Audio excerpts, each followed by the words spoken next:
Palpatine carefully prepared a way for the Sith to yet again rise to power, and a way that would eliminate the Jedi Order from the galaxy, without ever making the Sith Lord engage in direct combat with them, as the Sith of old had previously. At least not until after most of the Jedi were already dead. Instead, Palpatine made it so others would destroy the Jedi Order that he loathed so strongly, and assured that nearly all of the Jedi would die in one fell swoop. But even more than this, Palpatine implemented a plan into Order 66 itself that ensured one of the Jedi's most valuable and essential weapons would not work properly when concerning the clone troopers that would turn on them, and a method that ensured nearly all of the Jedi would die in the initial stage of Order 66. This failsafe to ensure that Order 66 was as successful as possible was the organic chips that were placed in the heads of all of the clones that forced them to obey the order from their Supreme Chancellor. But even more than this, the chips also eliminated one of the only things that would have made Order 66 less effective. By correcting this one little thing, Palpatine managed to kill nearly all of the Jedi without ever lifting a finger. In Legends continuity, there was no such thing as the organic chips within the clone troopers' brains. Instead, the effectiveness in which the clones executed Order 66 is explained that they were just solely loyal to their Chancellor above all others. All others, even including the Jedi that they had fought, bled, and died beside.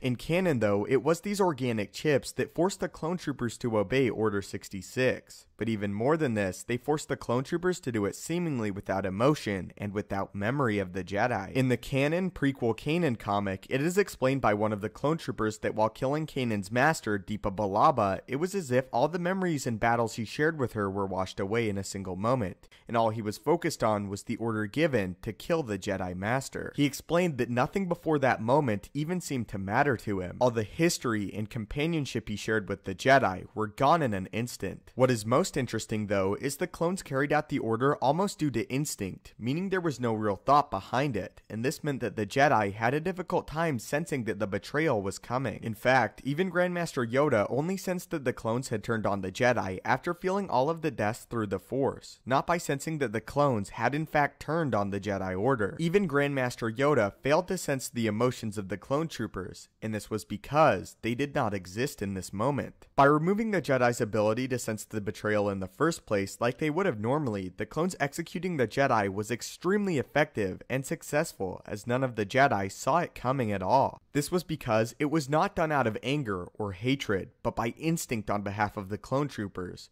but artificial instinct. In most cases, Jedi sense when an attack is coming through the emotions and feelings of an enemy as they tap into the Force and are allowed to better read their opponent. It is this connection that all living beings share through the Force, and that lets the Jedi peek into it and see when and how their enemy will strike. By seeing this, the Jedi know exactly how to react in the midst of battle. But by eliminating this, Palpatine removed the Jedi's ability to sense when and how the clones would attack the Jedi, even after they already had, as even though the Jedi knew the clone troopers would attack again, it was not done out of fear or anger. This meant that in order to escape Order 66, a Jedi had to be extremely lucky, like the likes of Obi-Wan Kenobi, and have the initial assault by the clones be a failure, or they had to rely solely on their own abilities and combat skills. The Jedi could not use the Force to supplement their attacks, or at least see where the attacks would come from by the clones. For the briefest of moments, Palpatine made the clone troopers almost like droids, and they behaved like droids when they killed the Jedi, without empathy or anger, eliminating the Jedi's ability to sense them. But what are your thoughts on this, and the hidden reason as to why Order 66 was so effective, and why Palpatine was able to kill the Jedi almost all at once by eliminating their gift of foresight, and not allowing them to see what the clones would do?